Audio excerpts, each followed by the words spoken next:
ترکیې ځواکونو 149 افغان پناه غوښتونکي نیولي دي. د ترکیې امنیتي ځواکونو 149 افغان پناه غوښتونکي د ایران پولیس سره نږدې د بطلیس په ښار کې نیولي دي. ترکیې وروسته تر هغه چې طالبانو په افغانستان کې واک ونیو، د ایران سره په ګډې پولې د افغانستان د پناه غوښتونکو د مخنیوي لپاره امنیتي تدابیر ډیر کړي. په سیمه کې چارواکو د کډوالو یو قاچاقبر د بار وړونکي موټر سره هم په سرحد کې نیولی. چارواکو هم دارنګه بلی چې دا نیول شوي پناه غوښتونکي بیرته ایران ته استول شوي دي. تر دې وړاندې د بشري حقونو څارونکو ویلي وو چې د ترکیې سرتیرو د نړیوالو قوانینو خلاف افغان پناه غوښتونکي وهلي او بیرته ایران ته شړلي دي. یو شمېر افغان پناه غوښتونکو د بشري حقونو ادارو ته ویلي چې د ترکیې سرتیرو د هغوی شخصي وسایل او په ځینو پیښو کې ان د هغوی د ځان جامې ترې ایستلي او سوځولي دي. دغو کډوالو هم دارنګه ویلي چې په 50 یا 300 ډلو سره ویشل شوي او بیرته ایران ته استول شوي چې له همدې کبله ځینې کسان د خپلو کورنیو نه هم ورک شوي دي. علمګل حقني وایي د پاسپورټونو د ویش له درکمو 380 میلیونه عواید راټول کړي. د پاسپورټ سرپرست رئیس علمګل حقني وایي چې په تیره یوه میاشت کې له 80,000 ډیر پاسپورټونه ویشلي او له دې درکه 380 میلیونه افغانۍ عواید د حکومت بودیجې ته جمع شوي دي. د نوموړي په خبره هره ورځ له 4 تر 15,000 پاسپورټونه ویشل کیږي او هڅه کیږي چې دا شمېر له دې هم لوړ شي. حقني دغه راز وایي چې ښایي په راتلونکو شلو ورځو کې به د نویو پاسپورټونو لپاره د انلاین فورمونو ویشل پیل شي. نوموړي ویل چې د خلکو په مرسته په وروستیو څو ورځو کې 40 کمیشنکاران چې له خلکو یې د پاسپورټ د جوړېدو په بدل کې پیسې اخیستې لاس په لاس نیولي او د نورو د نیولو هڅې هم روانې دي. نوموړی وایي په دې چاره کې د پاسپورټ ریاست ځینو مامورینو لاس درلود چې دندې ترې اخیستل شوي او په وړاندې به یې قانوني چالن وشي.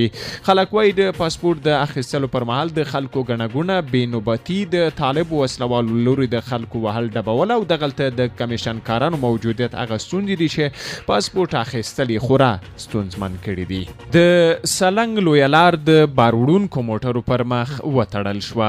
د سلنګونو د ساتنې او مراقبت مسؤلین وایي د سلنګ لویه لار د واورې ورېدو له امله له پرون مازدیګره راهیسې د بار وړونکو موټرو پر مخ تړلې ده. د سلنګونو د ساتنې او مراقبت مسؤل عبیدالله عبید وایي چې واوره ورېدنه له پرون راهیسې روانه ده او نن هم دوام لري. عبید له موټر چلونکو غوښتي چې معیاري سرعت، وزن او لوړوالی په پام کې ونیسي. همداراز له موټر چلونکو او مسافرو غوښتل شوي چې د ژمي احتیاطي وسایل په تیره بیا چینونه، ګرمې جامې، خوړه او اضافي تیل له ځانه سره ولري. اخوته آلمان له افغانستان سره 600 میلیونه یورو بشري مرسته کوي. د آلمان حکومت وایي چې له افغانستان سره 600 میلیونه یورو بشري مرسته کوي. آلمان ویلي چې دا مرسته د افغانستان له خلکو سره د بشرپالنې په نیت کیږي. سرچینې ویلي چې یادې پیسې به د افغانستان د بشري ناورین د مقابلې ترڅنګ د هغو نړیوالو ادارو د بودیجې د تامین لپاره ولګول شي چې د اړمنو افغانانو ملاتړ کوي. آلمان تر دې مخکې هم د افغانستان د بشري ناورین د مقابلې لپاره د ورته مرستو اعلان کړی وو. د نړیوالو بشري ادارو د وړاندوینو له مخې په افغانستان کې 23 میلیونه خلک چې له نیمایي څخه زیات نفوس جوړوي د خوراک ډوډۍ نه لري او 3 میلیونه له 15 کلنۍ څخه کم عمره لرونکي ماشومان د مرګ له بالقوه خطر سره لاس وګریوان دي. ترکیې په افغانستان کې خپل لاس ښوونځي بیرته پرانیسي. د ترکیې د بهرنیو چارو وزیر مولود چاوشوغلو وایي حکومت په افغانستان کې د نجونو له 14 ښوونځیو څخه د ترکیې له لوري جوړ شوي اداره کېدل لس بیرته پرانیسي دي. چاوشوغلو پرون د خپل هیواد د پارلمان غونډې ته وویل ترکیه هڅه کوي چې د ډیپلوماسۍ له لارې د افغان نجونو او ښځو ملاتړ وکړي او تېره میاشت یې په انکاره کې د طالبانو له پلاوي سره په کتنه کې د افغانستان د بهرنیو چارو وزیر سرپرست امیر خان متقي څخه په کلکه وغوښتل چې په افغانستان کې ټولې خواوې او ډلې په حکومت کې شاملې کړي. د معارف فاونډیشن چې د ترکیې حکومت یې تعمیلوي په افغانستان کې 80 ښوونځي لري چې د هغو په منځ کې 14 د نجونو لپاره دي. د ترکیې د بهرنیو چارو وزیر همداراز وویل چې هیواد یې کابل ته بشري مرستې استوي او وروستی ځل یې 33 ټنه خوراکي توکي افغانستان ته لیږلي دي. اخوته ملګري ملتونه وایي را روان ژمی افغانستان د بشري فاجعې خواته روان دی. په افغانستان کې ساګ ژمی تر نورو هغو سخت اټکل شوی ځکه د راپورونو مخې میلیونونه کسان له لوږې سره مخ دي. د ملګرو ملتونو یو لوړپوړی چارواکی چې د افغانانو د وضعیت د څارنې لپاره په یوه 2 ورځني سفر کابل ته راغلی وایي چې افغانستان د یوې بشري فاجعې خواته روان دی. د کډوالو د نړیوال سازمان مشر انتونیو ویتورینیو په افغانستان کې په روانو حالاتو سخت اندېښمن دی.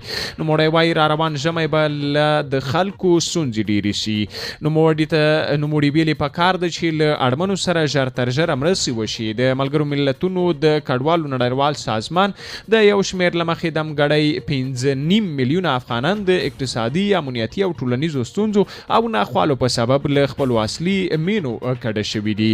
په دې شمیرو کې یوازې 6 لکه او 80,000 د سږ کال دي چې پکې 80 سلنه ښځې او ماشومان شامل دي. سره میاشت وایي 28 ماشومان د درملنې لپاره آلمان ته لیږل کیږي. ګڼ افغان ماشومان د درملنې لپاره آلمان ته واستول شول. د افغانستان د سرې میاشتې ادارې لوري په خپاره شوې اعلامیه کې راغلي چې دغه بنسټ شاوخوا 28 ماشومان چې شدیده سوځېدنه لري او همداراز د هډوکو داسې ستونزې لري چې دلته یې درملنه ناشونې د آلمان ته استوي. سرچینه وایي چې دغه کسان به تر درملنې وروسته بیرته هیواد ته راوستل شي. همداراز په دې محفل کې د سرې میاشتې ادارې ویلي چې تازه 8 کسه ماشومان تر درملنې وروسته بیرته هیواد ته راستنه شوي دي. د افغانستان سره میاشت له کالونو راهیسې هغه ماشومان آلمان ته د درملنې لپاره استوي چې دلته یې درملنه ناشونې او یا ستونزمنه ده.